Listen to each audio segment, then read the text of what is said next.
Okay, we are live now. Hello everyone, this is Alexis Lopez, and today we're going to talk about JSR354 currency and money. This presentation, it's been recorded as to satisfy the requirement of JavaOne call for paper submission, and it has been already delivered to the Cali Java Users Group in Spanish. So let's get it started. Here I am on the left, and on the right is Anatol Stretch, who is the spec leader of this specification. We met during JavaOne 2014 at the Hacker Garden. Hacker Garden is a space where you can connect and interact with spec leaders, open source project members, book writers, etc. It's a great place to make connections and, of course, networking. You can also notice some links to the Twitter account of the JSR, GitHub repository where you can find samples and actual code that you can play with.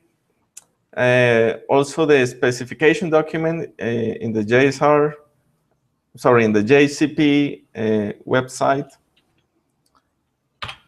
This is the agenda for today. We're going to talk about a little bit about why is this JSR important, its goals and its challenges. We're also talking about some concepts about the API. So what is currency? What is monetary amounts? We're going to talk about formatting and parsing. Also, we're going to talk about exchange rates and conversion between currencies, which is a really nice feature. And in the end, we're going to talk about extensions, which allow us to modify or to extend the API so it can fit in our application. This text is taken from the JSR 354 specification, and basically it says that nowadays we only count with a Java util currency class, which, by the way, it's around in the JDK since version 1.4, but it is strictly associated with the values of the international standard 4217, which defines the currencies around the world. But it does not support for arithmetic operations or monetary amount values. So that's why this JSR is kind of important, because as developers, when we have to deal with money or monetary amounts, we need to build our own classes, and sometimes the wrong types are used to represent the money amounts. So this JSR tries to standardize those things, and so we can work with monetary amounts and currencies in our applications really easy. The team behind the JSR, we have a spec lead, which is Anatol Stretch. We have an expert group, and you can notice there are many companies there, as well as Java user groups and companies, big companies. We have a bank from Switzerland, and you can see there's Goldman Sachs. Then we have a support group. And of course, Java user groups adopting these JSRs around the world. You can notice the Cali Java User Group is there as well. So as I was saying, Java util currency doesn't support many things. One of the things that it does not support is historical currencies. For example, in Rome, there were the euro and denario currencies in the past, of course, many centuries ago. And it does not support non-standard currencies. For example, there are countries where cows or camels are considered monetary amounts. It does not support virtual currencies, and nowadays virtual currencies are around Bitcoin, Facebook credits, etc. And of course, it is not extendable. So those are the limitations that you find when trying to use the Java currency. So what are the goals of the JSR? First of all, of course, to provide an API to work with currencies and monetary amounts in Java. It also needs to support this international standard 4217, as well as some custom currencies like the ones we mentioned before, cows, camels, or virtual currencies like Bitcoins, Facebook. And also, we need a way to represent a monetary amount in Java. Also offers arithmetic operations between monetary amounts and conversion between currencies. It's a nice feature. What are the challenges of this JSR? Well, it must be simple but generic. And when we say simple, it needs to be simple enough so developers that have worked with big decimal can use this API easy. And generic enough because we needed to cover the whole all the currencies around the world and its formatting and parsing and all that.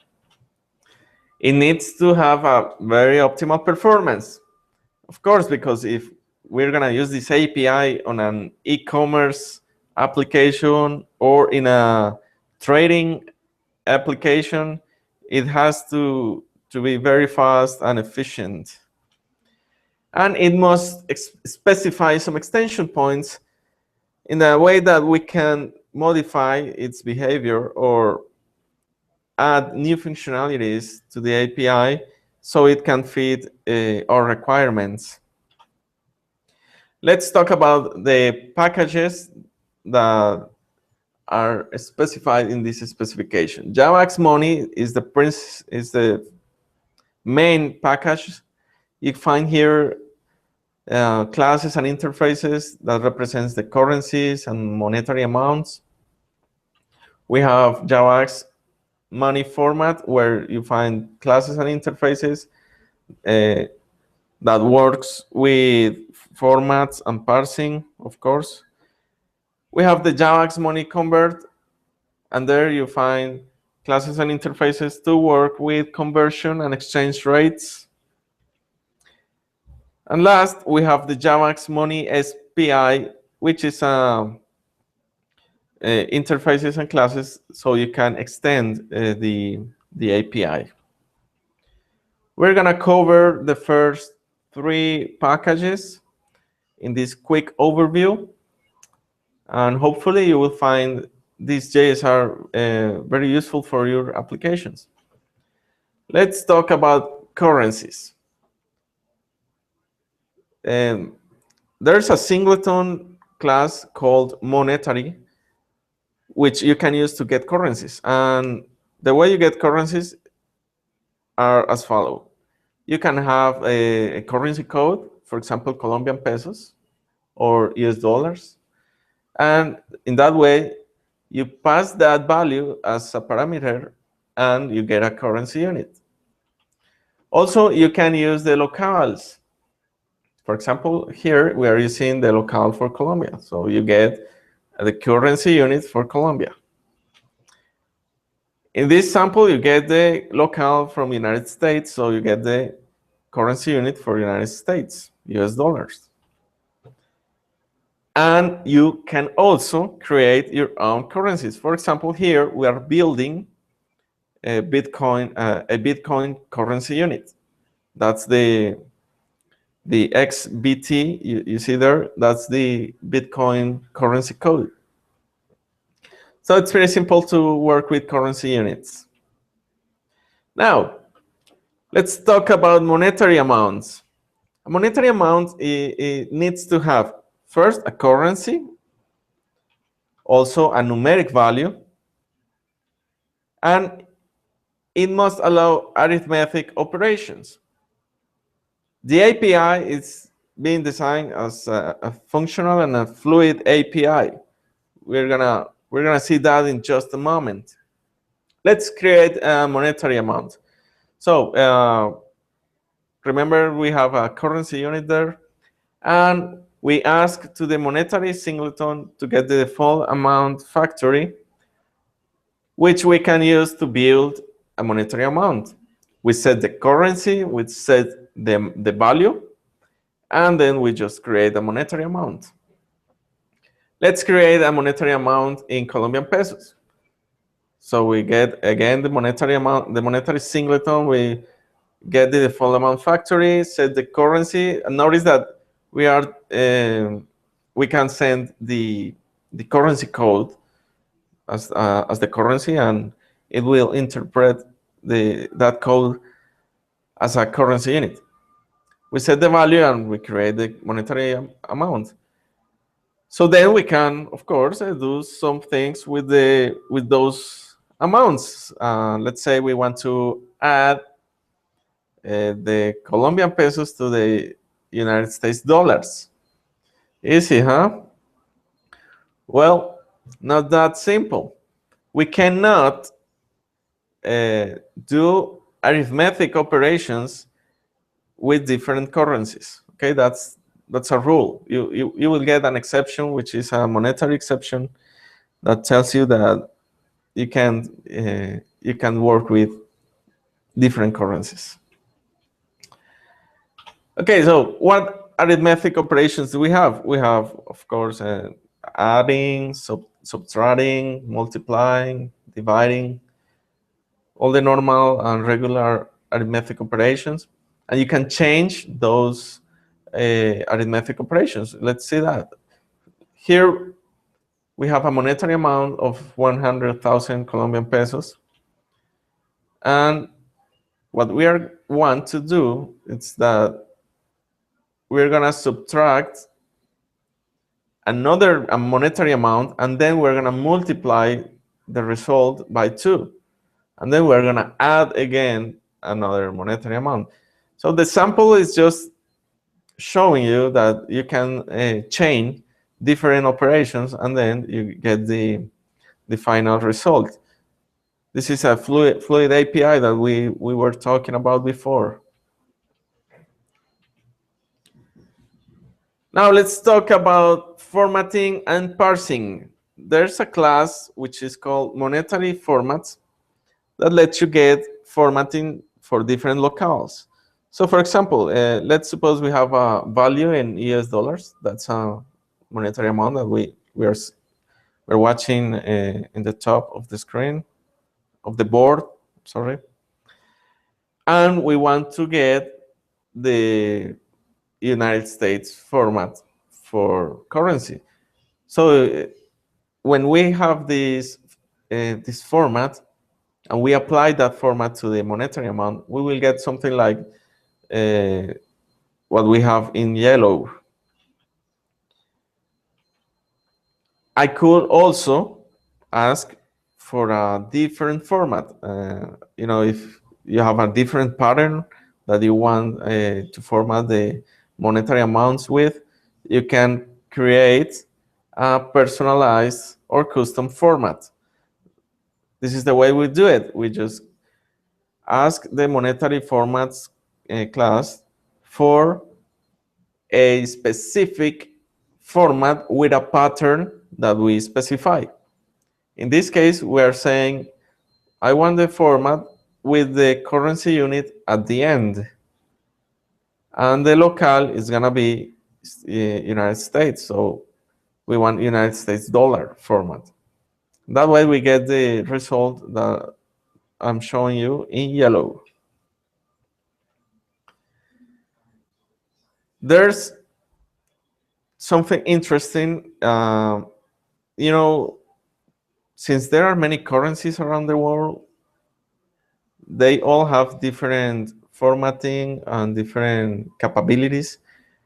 In India, the Indian rupee, which is the currency in India, has a really different formatting approach. Here we're creating a monetary amount in that currency with that value.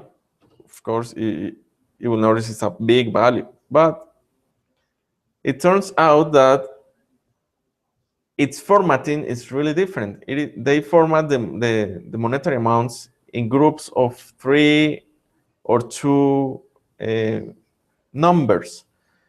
So we need a way to create a format that satisfies that requirement.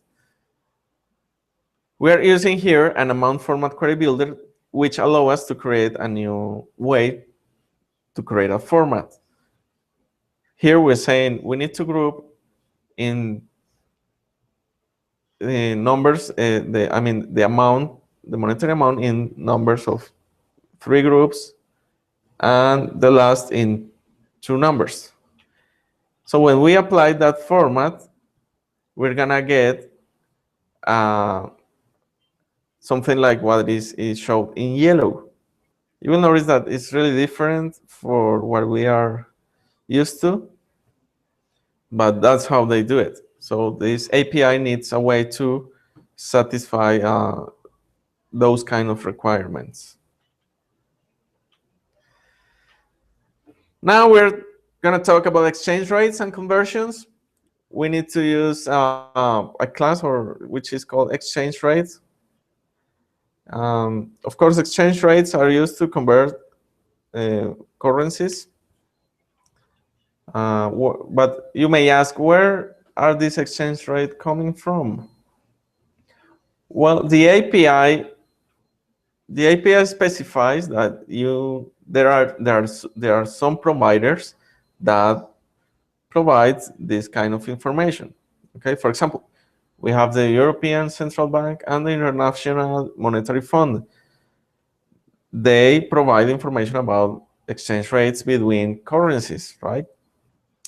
But the API doesn't really says that you need to use those providers. You can use any provider, and the way you get the information doesn't specify either. I mean, the implementation of this JSR, they are free to decide which provider they're gonna use and how they're gonna get the information from them. Let's see some sample about working with conversions. We have a monetary amount here in Mexican pesos, 500 Mexican pesos. And we want to convert to United States dollars. So we ask to the monetary conversions class to get a conversion of United States dollars. Then we use a special method which is called with of the monetary amount, and we get the new or converted monetary amount in United States dollars.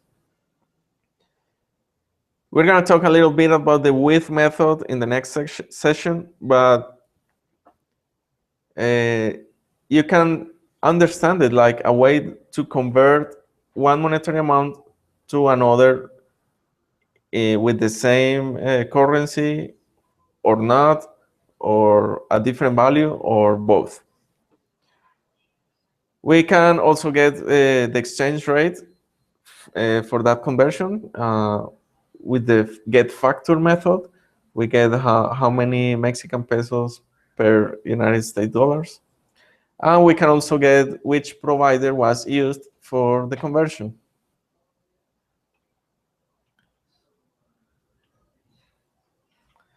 Okay. Yeah, let's move on. So in the extension point, we have a functional interface, which is called monetary operator. A monetary operator is actually a unary operator. So you get one value and return this. You get one type, and you return another instance, but of the same type. you can apply these functional operators, these monetary operators to any monetary amount. How do you apply them? With the with method, just as we did it in the conversion section. And how do we create monetary operators? Well, it's really simple. Let's just see a sample about that. We have a monetary amount in Colombian pesos, and now we want to round that value as defined in the Colombian pesos currency. So we ask to the monetary singleton class for a rounding monetary operator for the Colombian pesos currency. Once we have it, we can use it in the with method of the monetary amount, and we get a new monetary amount with the same currency, but rounded according to the Colombian pesos currency rules. Let's see another sample.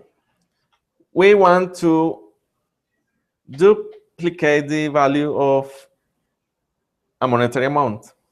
So we create a monetary operator using a lambda expression that just multiply the value by 2. Once we have that monetary operator, we can apply it to any monetary amount using the with method. So we get the Colombian pesos value with my monetary operator, and we get a new monetary amount with the same currency, but its value multiplied by 2. So if you notice, the monetary operator allows us to create new operations, to create new ways to get monetary amounts from another monetary amounts.